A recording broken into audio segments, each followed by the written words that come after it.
Hey guys, 360 Mix. Pioneer DDJ-SR2 problem. Doesn't work, doesn't turn on. It flashes lights, it doesn't work properly. So we need to check for voltages. Focus. So we have minimum, typical, max, and all the voltages are great except for plus V1R2E right there. At minimum, or actually at max, it should be 1.29, and we're getting 3.4. So something is out of whack.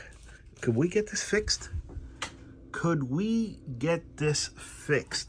Well, if we look here, we might have a problem somewhere here, because that C09, C609, which is that test point right there, I'm getting 3.4. So maybe it's a regulator, maybe a resistor's open. I don't know, but I'm determined to figure it out. Let's see what happens.